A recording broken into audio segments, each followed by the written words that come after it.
So hello everyone, চলে আসলাম তোমাদের সাথে একটা নতুন ভিডিও নিয়ে। তোমরা সবাই কেমন আছো? আশা করছি সবাই খুব ভালো আছো। আমি চলে গেছিলাম মদনমোহন ঠাকুর যখন মাসির বাড়িতে এসেছিল, তখন সেখানে পুজো দিতে যাওয়ার সময় আমি এই ভিডিওটা করেছিলাম। অনেক দিনই হয়ে গেছিলো, তো অনেক দিন পরই আপলোড করলাম। আসলে সময় হচ্ছিল না, তাই দেওয়া হয়নি। আর এই দেখো, আমি আজকে যে মদনমোহন ঠাকুরের ওখানে মানে ভোগ নিয়ে যাব, সেরকম কোনো হঠাৎ করে প্ল্যান হলো। আর একটা কথা কি জানো তো, আমার যা মনে হয়, ঠাকুর যদি চায় যে আমি তার কাছে যাব, যদি সে আমাকে টানে, তবেই কিন্তু আমি যেতে পারবো। না হলে কিন্তু আমি যতই মানে প্রোগ্রাম করে রাখি, আমি এই দিন এই মন্দিরে যাব, এখানে যাব, এই পূজা করব, সেটা কিন্তু আমার ইচ্ছাতে কোনো সময় হয় না।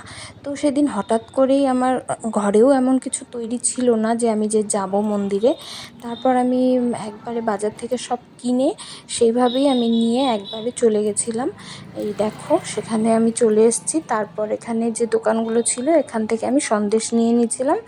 আর দুধ, কলা, আম এগুলো আমাদের দিতে হয়, তাই এগুলো আমি চুপতির থেকেই কিনে নিয়েছিলাম। আমি আস্তে আস্তে অনেকটা দেরি হয়ে গেছিলো, প্রায় 12টার থেকে প্রথম অঞ্জলি শুরু হয় এখানে। আর এখন যখন দুপুর সময়, তাই দোকানগুলো, বেশিরভাগ দোকানই বন্ধ ছিল। কিছু কিছু দোকান খোলা ছিল। আর বাচ্চাদের খেলনার দোকান একদমই খোলা ছিল, যেহেতু রাস্তার পাশেই, একদম রাস্তার ওপরেই দোকানগুলো বসছে, দেখতেই পাচ্ছ।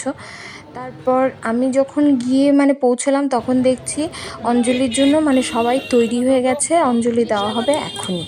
আমি তো প্রসাদ নিয়ে সঙ্গে সঙ্গে পুরোহিত মশাইয়ের কাছে ভোগটা দিয়েই আমি মানে প্রথম অঞ্জলিটা আমি নিতে পারছি, সেই জন্য আমি ভীষণ খুশি হয়েছিলাম। এই দেখো, ভোলে বাবার মূর্তি দর্শন করিয়ে দিলাম তোমাদের সবাইকেও। আর সেদিন এতটা ভিড় ছিল, আর কি বলবো। আর আমি গিয়ে না, আমি প্রথমে মানে সামনের দিকে একটু ফাঁকা ছিল, সেই ফাঁকাটার মধ্যে বসে পড়ছিলাম, জন্য সবাই তো বলছিল আমাকে যে পেছনে পেছনে গিয়ে বসো, এত শেষে এসে সামনে বসে পড়ছো। তো আমি বললাম, দিদিভাই সবাই তো অঞ্জলি দিব, একটু সামনে আর পেছনে বসাতে কি আসে যায় বলো। তারপর তো আমরা সবাই অঞ্জলি দিয়ে দিলাম, ভালো মতনই হলো। একদম ঠাকুরের মুখামুখি আমি বসতে পেরেছি, সেই জন্য তো আমি ভীষণ খুশি। মানে ঠাকুরকে আমি মানে সামনে থেকে একদম দর্শন করছিলাম। তারপর অঞ্জলি দেওয়ার পর আর আমি বের হয়ে যাব, অনেকটা বেলা হয়ে গেছে বাড়িতে আসবো জন্যে। আর ভেতরে তবু একটু মেলাটা ঘুরতে ইচ্ছা করলো, তাই মেলাটা একটু ঢুকে গেছিলাম। তারপর দেখছিলাম মানে জিনিসপত্রগুলো খুব সুন্দর এসছিল। এই সময় দাঁড়িয়ে 5 টাকায় কি হয় বলো, তবুও এই দোকানটাতে এত জিনিসপত্র ছিল 5 টাকায়, মানে খুব সুন্দর জিনিসগুলো ছিল। আর এই দোকানটাতে সব থেকে বেশি ভিড় ছিল। তারপর আমাদের পাড়ায় কয়েকটা ছোট ছোট বাচ্চা আছে, আমার মেয়ের সাথেই খেলে ওরা। তো ওদেরকে আমি বলেছিলাম যে মেলার থেকে তোদের কী চাই, তো ওরা তো কিছু বলেনি। তারপর ওদের জন্য একটু ক্লিপ নিয়ে আসছিলাম, মেয়ের জন্য এনেছি।